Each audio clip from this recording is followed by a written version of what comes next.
We appreciate the presence of everyone. We have visitors with us. We're glad that you've come and hope you can come back and be with us again. I encourage you to get a Bible and turn to 2 Samuel chapter 24. 2 Samuel chapter 24. A parallel account to the story is found in 1 Chronicles chapter 21, and we'll only go there as we need to enhance our understanding of 2 Samuel's account. What we have in 2 Samuel 24 and 1 Chronicles 21 is the story of King David sinning and offering a sacrifice because of the sin that has been committed and the consequence that came. Let's see what we find in this context. David numbers the people. He takes a census that God had not authorized him to do, contrary to the will of God, and David sinned in so doing. And so let's look at verses 1 to 9. I'm going to summarize because I'm driving at a particular verse later in the chapter. Just get an idea of what's going on. The text says, the anger of the Lord was aroused against Israel, and he, that is God, moved David. He moved David against them to say, go number Israel and Judah. If you were to go over to the Chronicles account, it says that Satan moved him. This text seems to indicate that God moved him. Is that a contradiction? No, it's not a contradiction. It probably means simply that God allowed this because he's later sins in the context, or is said to sin because he did number Israel. So God would not demand and command him and direct him to do something, then God turns around and says, you did wrong in doing what I just told you to do. God allowed it, but the text says actually Satan is the one who entered his heart to do that. And the footnote may give us some indication of that in chapter 24 and verse 1, at least in the King James translation. But anyway, David has decided to go number Israel. So he says to Joab, he tells him to go throughout all the tribes. I'm reading at verse 2, from Dan to Beersheba, that is from the north to the south. I want you to number all of Israel, that I may know the number of the people.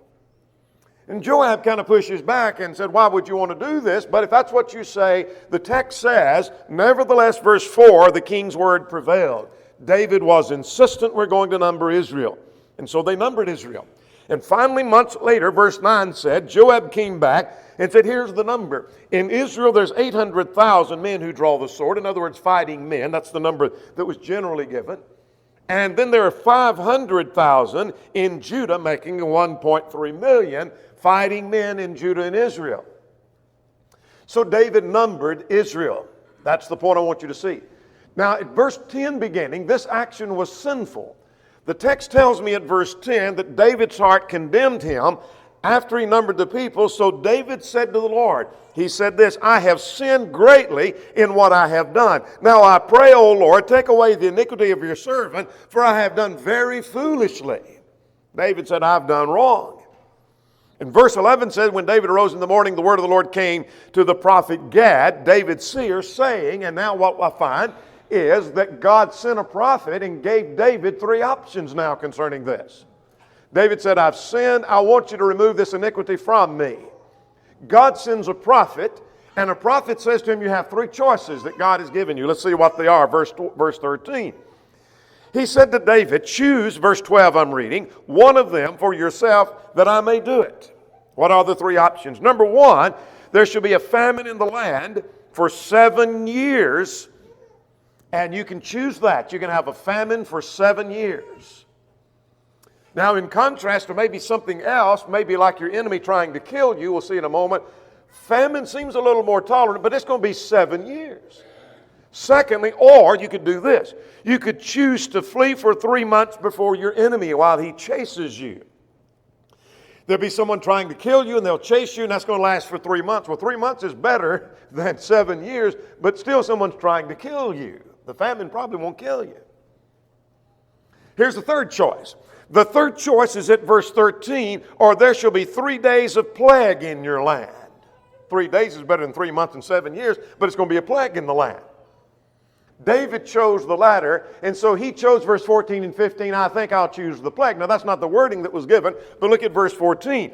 David said, I am in distress, So please let it fall into the hand of the Lord, for His mercies are great, and I do not let it fall into the hands of man. In other words, I don't want someone chasing me. Let it be this plague. And so the plague came.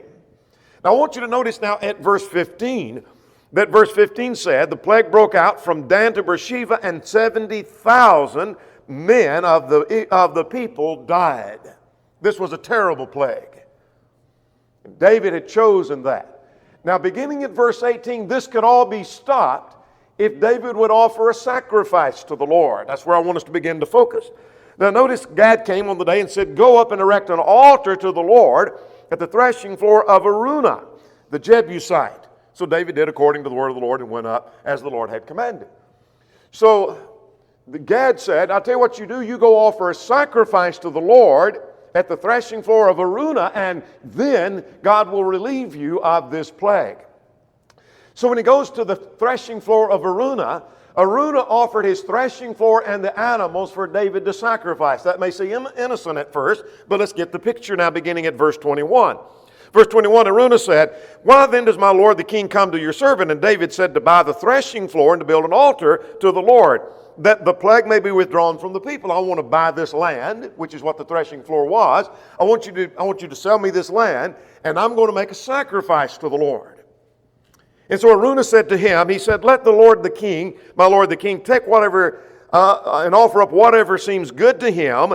Look, here are the oxen for the burnt offering, and the threshing implements, and the yoke of the oxen for wood. And all these, O king, Araunah has given to the king. And Araunah said, may the Lord your God accept you. So here's what Araunah said. Here's my threshing floor. You can have it and use it. Here are my oxen that I use to thresh the wheat. You can sacrifice them, and you need some wood to burn them with. So here are the implements and the tools that we use on the threshing floor, and the yoke for the oxen. You can burn them and put the oxen on that, and you offer your sacrifice to the Lord, and hopefully God will accept that.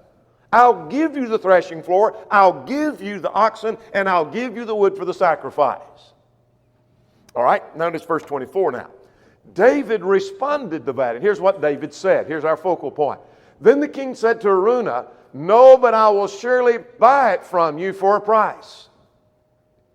Nor will I offer burnt offerings to the Lord my God with that which costs me nothing. So David bought the threshing floor and the oxen for 50 shekels of silver.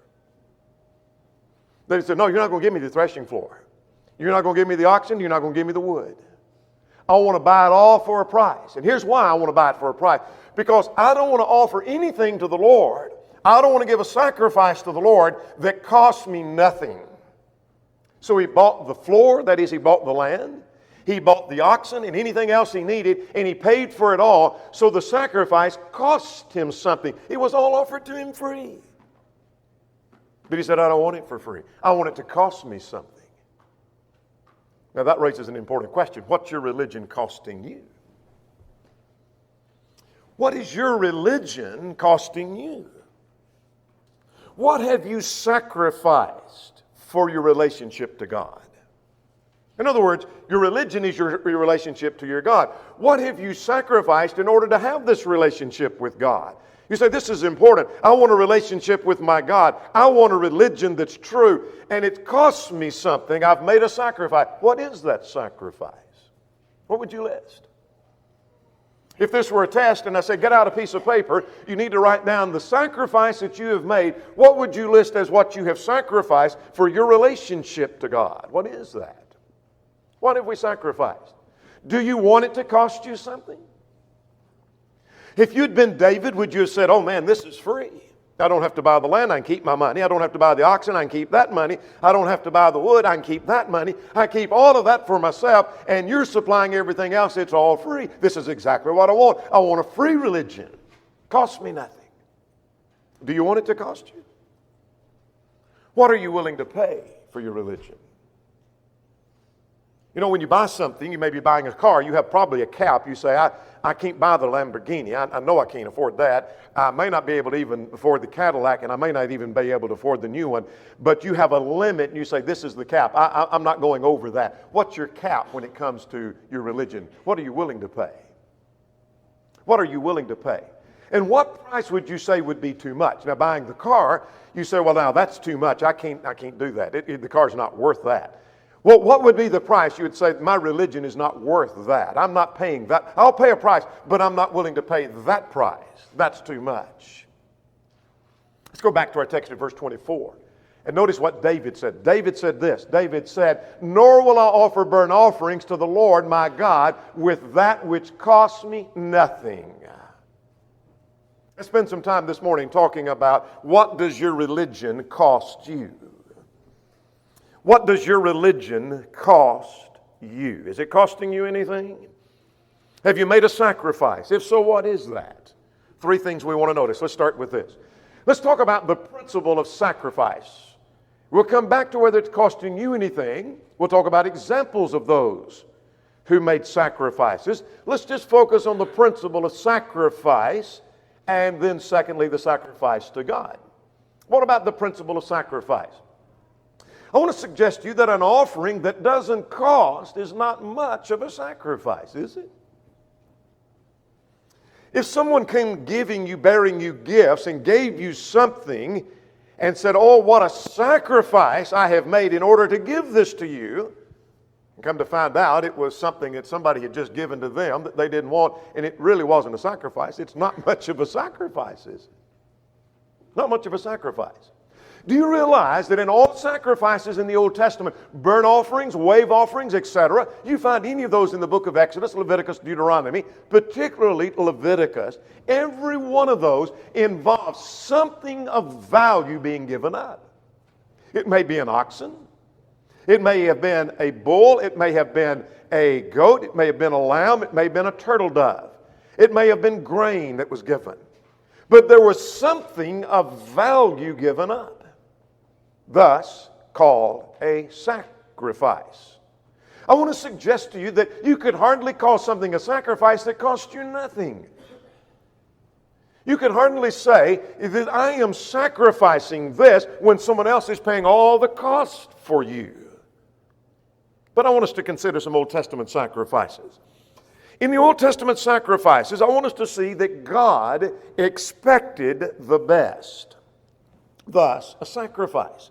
In other words, as you brought an animal before God, when you brought the animal before God, God was not expecting you just to give the runt of the litter. And you pick out among your lambs and you say, well, this one's not going to make it anyway. This one looks sick and we're probably going to kill it and not even eat it because it's worthless. I'll give that to the Lord. That's not a sacrifice. But pick out the best one in the crowd, and that's a sacrifice. Now, let's go to the book of Exodus chapter 12 and in verse 5. We're not going to deal with everything in the context, but here is the Passover being instituted. And I want you to notice at verse 5, your lamb shall be without blemish, male of the first year, and you shall take it from the sheep and from the goats. Now, this was a sacrifice given to God, and what God said, I want you to give me the best you have. That's a little harder. It's costing something now. Of all the sheep that you have and all the goats that you have, you're going to give the very best to the Lord, the one without blemish. Let's go to Leviticus chapter 22, and we see another element added to that. Go over to Leviticus chapter 22. I just want you to get the flavor of the kind of sacrifices that God was expecting. And I realize this is Old Testament, but it's still the same God who deserves the best. So notice in Leviticus chapter 22, beginning at verse 19, that you offer up a male without blemish from your cattle, from your sheep, or from your goats. But whatever has a defect, you shall not offer, and it shall not be acceptable on your behalf. In other words, you offer one without blemish. Don't offer something with a defect. If it has a defect, you're not going to offer it. I want the best. That's all I want you to see. God always demanded and expected the best. Let's go to Malachi chapter 1. There was a time when they were not doing that. So Malachi the prophet tells them, in fact, he rebukes them for not honoring God. So let's go over to this last book of the Old Testament, book of Malachi. And I want you to notice in Malachi chapter 1 that when Malachi comes on the scene, he tells them that what they were doing was not in honor and sacrifice and pleasing and acceptable unto God. Look at chapter 1, beginning at verse 6. A son honors his father, and a servant honors his master, If I then am your father, where is my honor? Through the prophet, God is asking the people, where are you showing me any honor? You're not showing me honor. And if I'm your master, where is my reverence? If I'm your God, where is the reverence? You're not showing reverence to me. And he said to your priest, you despise my name, and yet you say, in what way have we despised your name? That's a surprise. I thought we were serving you. I thought we were making sacrifice to you. You say we don't honor and we despise your name. Look at verse 7. You offered defiled food on my altar. And in what way have we defiled you, you say? The table of the Lord is contemptible. Now notice at verse 8, you offer the blind as a sacrifice. Is that not evil? You offer the lame and the sick. Is that not evil? Offer it to your governor and see if he would be pleased. Would he accept it favorably? In other words, they were bringing inferior sacrifice. Now they're bringing a sacrifice all right, but it was inferior. The blind and the lame and the sick. Those are worthless anyway. Let's just give those to the Lord and let's save the best for us. It wasn't much of a sacrifice. All I'm wanting you to see, God expected the best. Adding to that, let's see that God expected the first fruits. God expected the first fruits. Let's go to Exodus chapter 13, verses 1 and 2. Exodus chapter 13. That when the firstborn came, that was to be sanctified and set apart to the Lord. Look at verse 2. Sanctify to me all the firstborn. Whatever opens the womb among the children of Israel, both of man and of animal, it's mine. God said, the firstborn is mine. I want the firstborn child. I want the firstborn of the animals. And they're all going to be dedicated and sanctified to me. Now, beginning at verse 11 through verse 16, we won't read all of that. But here is the law of the firstborn. And that is, let's take verse 12, for example. You shall set apart to the Lord all that opens the womb. That is, every firstling that comes from the animal, whichever have male shall be the Lord's. And every firstling of the donkey you shall redeem. In other words, whatever animal it is, when the firstborn comes, it's mine. I want you to give me the firstborn. Let's add to that another passage in Deuteronomy. Deuteronomy 26 says, God expected, Deuteronomy 26 and in verse 2, you shall take of the first of the produce of the ground and shall bring it from your land. Give it to the Lord. So it's the first of the first fruits of the crops, the first fruits of the animals, you give those to the Lord. So what am I learning from this? Here's the principle of sacrifice. That's all we're trying to get in our mind. That God is expecting the best. God is expecting the first fruit. So here's what I'm learning. Sacrifice cost something. Sacrifice cost something. It was costly. And furthermore, the first fruits was very costly. If you gave your best, your first fruits, your firstborn, that was costly. Religion in the Old Testament cost them something. Let's move secondly and talk about this. Now I know the principle of sacrifice. Let's look at some examples of those who were willing to pay the cost. In other words, their religion was so important that they were willing to pay a high price for their religion. Rather than back away saying, you know what, I'm not willing to pay that price. That's just too much. Let's start with this first example, David. While you're turning to 1 Chronicles chapter 29, this is a different case now. So let's turn to 1 Chronicles 29. Not on the screen, but I would add to that we could list, if we want to start listing examples of those willing to pay the price, we might start with 2 Samuel 24, 1 Chronicles 21, where David just said concerning this sacrifice to stop the plague, that I want it to cost me something. So he's willing to buy the land, buy the oxen, buy the implements so that he could burn and have a sacrifice to the Lord. That's one example of David saying, my religion needs to cost me. Here's another example this time. Let's turn in 1 Chronicles chapter 29. This is where offering is being brought for the building of the temple. And I want us to begin at verse 10 and look down through verse 15, then we'll draw some conclusions from that. David blessed the Lord, and all the congregation, here's what he said. Blessed are you, Lord God of Israel, our Father, forever and ever. Yours, O Lord, is the greatness and power and glory. Yours, let's get that again. Yours is the greatness, the power, and the glory, the victory and the majesty, for all that is in the heaven and in the earth are yours. Yours is the kingdom, O Lord, and you have exalted the head as head over all. Now let's stop there and we'll get the rest of that in a moment. Let's see what David is saying. The people have brought an offering for the temple. What does David say about that? David was focused on the greatness and the power and the glory of God. David was saying, what we're focused on here, go back to verse 11, yours is the greatness and the power and the glory. In other words, this is being driven by the greatness and the power and the glory of God. Look at verse 12.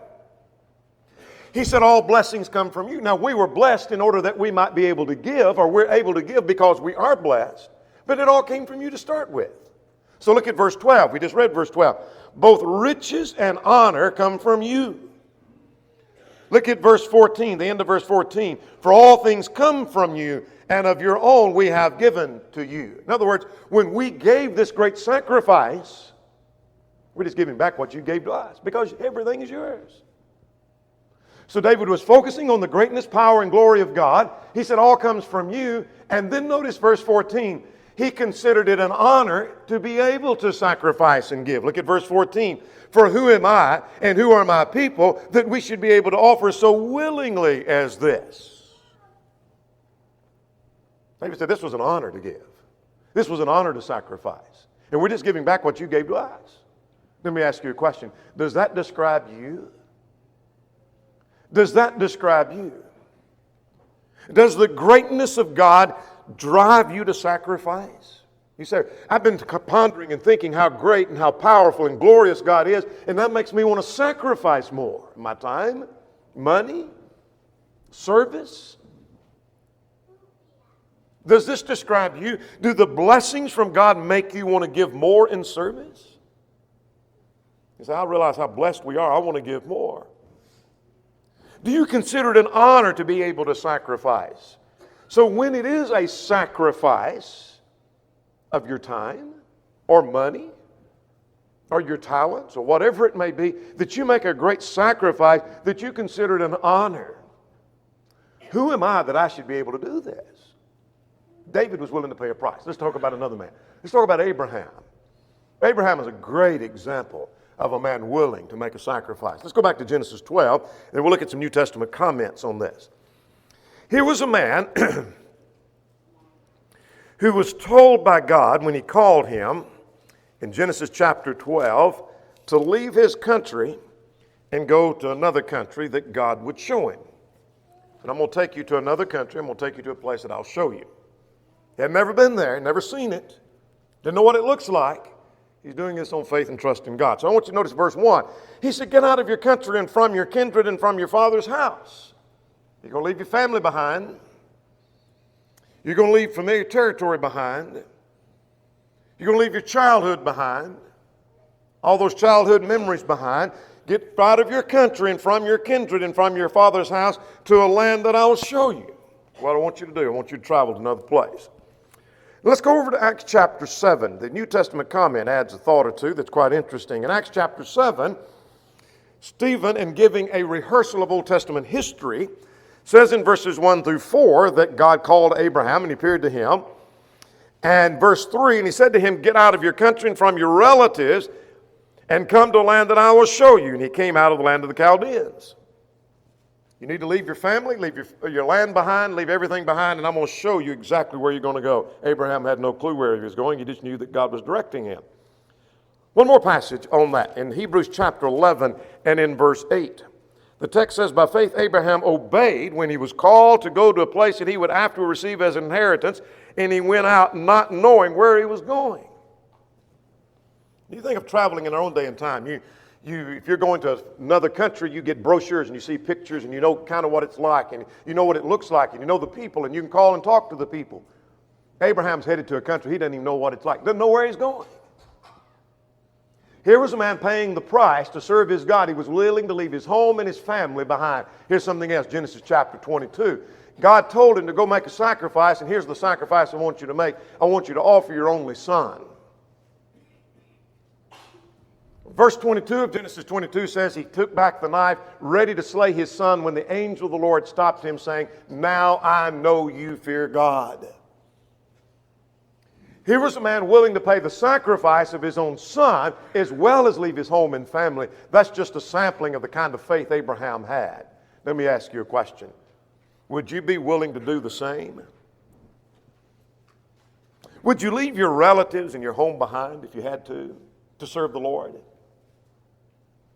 What if in order to serve the Lord, you had to go to another country so you could serve the Lord? You had to leave this country, and you had to leave some relatives behind. They were not servants of the Lord, but they're still your family. But you had to go somewhere else so you could serve the Lord. Would you be willing to do that? Would you be willing to sever a relationship with your child? Abraham was told to kill his child. But what if God didn't even tell you that? You just need to sever a relationship because it's detrimental to your faith. Could you do it? Abraham was willing to pay a price. Here's another man willing to pay a price. Let's go to Genesis chapter 28 and verse 22. Jacob said in Genesis 28 and verse 22, of all that I possess, I will surely give a tenth to you, he said. Of all that I possess. He wanted to give a tenth of everything he had. It wasn't, go back and read verse 22 again. I didn't see an attitude there that said, I'll give whatever I have to give. If it's a tenth of my herd, I'll give a tenth of the herd. But do you mean I've got to give it of my money too? And do I need to give a tenth of the land? But I'll just give whatever I have to give. That wasn't the attitude I see. But of all that I possess, I will give a tenth. That's a sacrifice. Let me ask you a question. Would you be willing to give a tenth of all you have? I'm not saying you have to. I'm not saying that's what you're going to do. But if the Lord required of you and said, I got to have 10% of your money, would you give him 10%? And he said, but I also want 10% of all your other possessions. And I want 10% of your time too. And I want 10% of everything you have. Jacob was willing to pay the price. Would you pay the price? Here's another character, Daniel. This is quite interesting. Let's go to Daniel chapter 6. I want you to notice in Daniel 6, Daniel was a man that they were after from the get-go. And I notice in Daniel chapter 6 that the enemies of Daniel made a law. In fact, they were focusing and targeting Daniel. They included other people, but Daniel was the target. And the law was that anyone who would make a petition to any god or any man other than the king would be punished and be cast in the lion's den. And they made that law, made that decree. Now I want you to notice, Daniel now faced possible execution. Heathen kings could execute you because you didn't obey the law. Don't give a petition, the law said, to anyone other than the king. Go to Daniel 6 now. We're still in Daniel 6, but go to Daniel 6 and in verse 10. When Daniel knew the writing was signed, Daniel was well aware of the danger. Daniel was well aware of the law. He was well aware of the possibilities. When he knew the writing was signed, he went home. And in his upper room, with his windows open toward Jerusalem, he knelt down on his knees. And 3 times that day he prayed and gave thanks to God, as was his custom since the early days. Knowing the danger, he still prayed openly. Whatever price I need to pay to worship and serve my God, I'll do that and worship and serve my God. Let me ask you something. Would you have done the same thing? Would you have said, well, there's a decree in the law and we've got to obey the law of the land, so I guess we won't pray? Because that's what we got to do. We got to do that. We got to obey the law of the land. The decree says we can't pray. So I won't be praying, I guess, because we want to be good citizens of the kingdom. Would you have said, I'll do the very same thing? Would the price be worth it? The danger of execution, the danger of imprisonment, because you're trying to serve your God? Would it be worth it? Would you be willing to pay the price? Daniel was willing to pay the price. Here's another. And that is Daniel's friend. Let's back up 3 chapters now to Daniel chapter 3. Daniel had 3 friends. Their names were Shadrach, Meshach, and Abednego. And they were commanded to bow before the golden image, you remember. Nebuchadnezzar, the king, this is in the Babylonian period, as the first part of the book of Daniel is. And in Daniel 3, Nebuchadnezzar made this golden image and everyone was to bow down before it. And if you didn't, then there was serious, serious trouble. We see that in verses 4 to 6. Now, they'd be cast into the fiery furnace, in other words. Now, I want you to notice in verse 12. Verse 12, there were certain Jews, their name was Shadrach, Meshach, and Abednego, that they do not serve your gods, nor worship the golden image. In other words, they refuse to do that. Now the warning was, you'll be cast into the fiery furnace if you don't bow down before this image. The text says they refused. Now look at verses 17 and 18. When confronted about that, here's what they said. They said, if that is the case, our God, who is able to deliver us from the fiery furnace, that he will deliver us from your hand, O king. We have every reason to think God's going to deliver us, but we don't know that. We don't know that. Look at verse 18. But if not, let it be known to you, O king, that we will not serve your gods, nor will we worship the golden image that you set up. We'll pay the price. We're willing to pay the price of our own death. You put us in the fiery furnace, put us in the fiery furnace. And if that means we die in the fiery furnace, we'll die in the fiery furnace. We're not going to bow before the golden image. Let me ask you a question. Would you be willing to pay that price? What's your religion costing you? Let's talk about John the Baptist. Come to the New Testament this time in Matthew chapter 14. We often talk in politics about those who speak truth to power. And what that means is one who is down the chain, way down the chain, speaks that which is truthful, even though it may be costly to one who is superior, one in power. Here is John the Baptist speaking truth to power to the king and the queen, Herod and Herodias. And what he said in verse 4 is it was not lawful for them to be married one to the other. They seem to have had a relationship before. That is, John and Herod had some relationship where he'd heard him often, and he had some respect for John. And John goes in and tells him, the marriage you're in is unlawful, it's ungodly, it's unscriptural, and God is not pleased with that. You remember the rest of the story beginning at verse 6. He was beheaded for telling the truth. He could have shied away from that and said, now personally, I may not have gotten married to her, but I'm not going to tell you it's not right for you. He could have done that. That's not what he said. He said it's not lawful for you to be married to her. And his head was taken off, paid a price. Let me ask you a question. Would you have bluntly told the truth to one in power? When you had a chance to preach and tell the truth before someone, would you bluntly tell them that their marriage isn't right and face the consequence thereof? Here was a man who was willing to pay the price. Here's some more. Let's talk about the early disciples. Those who were called very early in the process. And let's take Peter, James, and John. Let's look at Luke 5. This is when Jesus called them as they were fishermen. You remember the occasion where Jesus came to them and he taught and told them to push out a little ways from the land and launch out their nets for a catch. It's where Peter said, well, we fished all night, caught nothing, nevertheless at your word. And so they did, and they caught a great catch of fish. All right, now at the end of that story, Luke chapter 5, I want you to notice at verse 11, he said at verse 10, from now on you'll catch men. In other words, he calls them to be disciples. After they had the best fishing day of their life. Verse 11 said, so when they brought their boats to land, they forsook all and followed him. Now Matthew's parallel account, Matthew chapter 4 says, they left their fathers and their boats and their servants. Left it all and went and followed Jesus. They gave up their business, they gave up their possessions, and they gave up a relationship with their father. That is at least a business relationship with their father to go and follow Jesus. They forsook all and they followed him.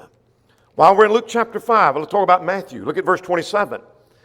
Later, Matthew is called to be a disciple. He was a tax collector sitting at the tax office, and Jesus came to him and said, follow me. And the text says, he left all and rose up and followed him. Notice the wording of that. He didn't just come and follow him. He left all and come and followed him. Let me ask you a question. Would you be willing to leave all to follow Christ? What's your religion costing you? We often talk about Polycarp. He's not found in the Bible. But Polycarp lived from about AD 70 to 155 AD. He was a direct pupil of the Apostle John, who wrote John, 1st, 2nd, 3rd John, and Revelation. And furthermore, he was a man who was martyred on Saturday, February the 23rd, 155. The story behind that's quite interesting, as you probably know. Some suggest that he probably was at the church at Smyrna, that's where he lived, when Revelation 2 and verse 10 was received and read aloud by the church. Perhaps he was sitting in the audience when they heard the first time, be thou faithful unto death. That is, to the point of death, to the point of dying. Be faithful to the point of even giving your life. Perhaps he was in the audience when he heard that, or when that was read. In the times of the Caesar worship, he was charged to worship Caesar and renounce Christ. And when he was charged with that, the text, or the record, the historical text tells us that he said, 86 years I have served him, and he's never done me injury. How then can I now blaspheme my King and Savior? The pressure was, you bow before Caesar and say Caesar is Lord and burn incense to him, and you renounce the Christ, showing allegiance to your government. He said, I can't do it. I will not do it. I will not renounce Christ. So he was threatened to be burned at the stake. And here was his response. He said, you threaten me with fire which burns for an hour and then is extinguished, but you know nothing of the fire of the coming judgment and eternal punishment reserved for the ungodly. Why are you waiting? Bring on whatever you want. And that they did. And they burned him at the stake because he refused to burn incense to Caesar. His religion cost him something. What does your religion cost you? What does your religion cost you? I know the principle of sacrifice. And I've seen examples of those who are willing to leave their land, willing to kill their own son if necessary, willing to leave their business behind, leave their possessions behind, willing to even give their life. Now the question is, what does it cost you? Let's look at three things in that category. Let's talk about what it could cost you. It may not, but it could cost you this. Because the Bible warns about this. It could cost you family and friends. Let's look at the warning in Matthew chapter 10 starting, and then we'll look at the parallel account in Luke 14. Go to Matthew chapter 10, verse 34. You say, how could it cost me family? Well, let's see. Matthew 10 and verse 34. Jesus said, do not think I came to bring peace on earth. I did not come to bring peace, but a sword. In other words, my message and allegiance to my message and listening to my message can bring problems. Like what? Well, let's see, verse 35. He said, I came to set a man against his father, and a daughter against her mother, and a daughter-in-law against her mother-in-law. In other words, the allegiance to Christ may break families up. And some of us don't know what that's like because maybe we're in families where we weren't split apart because of that. Some of you well understand because your obedience to the gospel broke family relationships wide apart. I mean, tore the family all to pieces. It could cost you families. Look at Luke chapter 14. Parallel account, Luke chapter 14. Look at verse 26, 25 and 26. Jesus said in verse 26, if anyone comes after me and does not hate his father and mother and his wife and his children and his brothers and his sisters, and yea, his own life also, he cannot be my disciple. In other words, if you don't love me more than you love family, you can't be a disciple. That's what discipleship is like. It could cost you family. Because you make the decision, I'm going to serve the Lord, and your family says, no, I want you to do this, then you may have to make a decision, I'm going to serve the Lord, and I pay the consequence of losing family relationships. It may not cost you that, but it could. Here's something else it could cost you. It could cost you pain and suffering. All who live godly will suffer persecution. Persecution is pain that is inflicted because of your dedication and service to the Lord. Because you are children of God, Hebrews 12. Sons of God. Jesus warned about that they'll persecute you. John 16, the disciples. We'll pay more attention to that in a study tonight. But let's turn over to 1 Thessalonians. This ought to be very familiar because we are studying through 1 Thessalonians, and last Sunday morning we were in chapter 3 and 4. Paul was concerned about the Thessalonians. Remember what he said to them? That I warned you about this before. Look at verse 3. He said that no one of you should be shaken by these afflictions, for you yourselves know that you were appointed to this. I told you. I told you if you obeyed the gospel, you might suffer. I told you that if you turn to Christ, it may cost you. I told you about that. Look at verse 4. And in fact, we told you before, when we were with you, that we would suffer tribulation just as it happened. And you know, I told you and it came to pass, and it's just like I told you. Told you you were going to suffer and we would suffer. We suffered and so did you. That's the way it goes. It may cost you pain and suffering. It may cost the bearing of a cross. Jesus said that if the one who wants to be his disciple must take up his cross and follow me, Luke 9 and verse 23. Bearing a cross is a burden. There's some aspects of Christianity may not be a burden. There are other aspects it may be really hard for you. It's a burden. It's a heavy load. And you're bearing a cross, like carrying your crucifix to die. In fact, let's turn to Luke chapter 14 and verse 33. It may cost you everything. It may cost you everything. Look at Luke chapter 14, verse 33. So likewise, whoever you does not forsake all that he has cannot be my disciple. There is a sense in which you need to forsake all to be your disciple. More about that in just a moment. It may cost you your life. Remember that passage in Luke 14 we read it a moment ago. You might want to turn there. If not, you can remember the quotation. That whoever does not hate his father and mother and his wife and his children, and yea, his own life also, cannot be my disciple. Remember that? That is, you need to love the Lord more than you do your own life. Revelation 2:10. Remember Polycarp? He may have been sitting there when this was read. Be thou faithful unto death, unto the point of death. Not to the day you die, but to the point of death. And I'll give you the crown of life. One commentator said, he, that is, a disciple, must relinquish all of his possessions, not merely money and material things, but also his dear ones, and everything his heart clings to, yea, even his own life, his own desires and plans and ideals and interests. This does not mean that he must sell all of his possessions or give away all of his money or desert his loved ones or become a hermit or a beggar or a wanderer, but it means that he must give Christ full control over his whole life with everything that he has and all that he possesses, and that under his guidance and in his service, he must deal with his possessions in the manner that is best. I say, amen. I know what it could cost you, but let's just wonder for a moment. What if? What if all of us had the attitude, I will offer nothing to God that costs me nothing? What if we had the same attitude of David? When maybe someone tries to point us in a direction, here's a way to serve this God you serve, but it's free. It's convenient. You want to go that direction? Or do you going to be like David and say, no, I don't want to do that. I don't want to go the free route. I don't want to go the easy route. I don't want to go the convenient route. I want my religion to cost me something. What if we all had the attitude, I will offer nothing to God that costs me nothing? What if every preacher among brethren had this attitude, I will preach no more sermons that cost me nothing. I'm going to fully prepare for every sermon I preach. Think the sermons would be any different? What if every Bible class teacher said, I will teach no more classes that cost me nothing.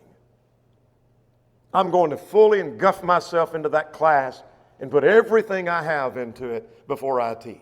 You think classes would be any different? What if every member said, I will attend no more classes that cost me nothing. I don't want to just go and sit through the class. I want to invest myself into that study. I'm not going to go to any more classes that cost me nothing. I don't want a free ride. What if every member said, I will volunteer no more for the things that cost me nothing. I will volunteer for what costs me. What puts me out a little bit. What's maybe inconvenient. I'll volunteer to do that. Or what if every member said, I will not worship anymore if it costs me nothing. Only if it's convenient. I'll worship when it's inconvenient. I'll do whatever it takes. What difference would that make? Can you imagine the difference in the church? If preachers and teachers and members, elders and deacons and everyone had the attitude, I will offer nothing to God that costs me nothing. Now let's close with this question. Is it costing you anything? Are you looking for a religion that's a religion of convenience? Is religion costing you anything? Or you say, I'm really looking for the road of convenience. I want to serve the Lord. I want to be a Christian, but I'll only go when I think I have to go. I'll only give what I think I have to give. And I'll only volunteer what I think I'm expected to volunteer for. I'll only teach when they make me teach or shame me into teaching, but I don't want to do any more than I have to. I'm looking for a religion of convenience. Is that it?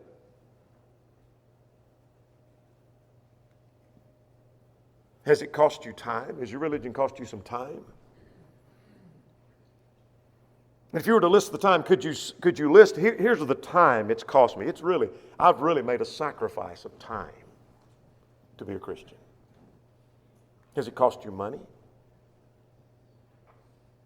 Just think about what you give. Could you take the amount that you give on the Lord's Day, and if you added that up over a period of a year, could you buy something sizable with that? Could you make a house payment? Could you make a car payment? Could you do something significant with that money? Is that a pretty good sacrifice? Now let's shove that money aside. Does it cost you other money? Have you give up money that you could have gained for the service of the Lord? Does it cost you? What is it that you have given up? If you say, go back to 2 Samuel with me just for a moment. When David said, I will offer nothing to the Lord that costs me, I will not offer a burnt offering that costs me nothing. If you said, I have the same attitude, I want that same attitude. The question is, what is it that you have given up? What is it that you have given up? What cost would you label as that was a sacrifice?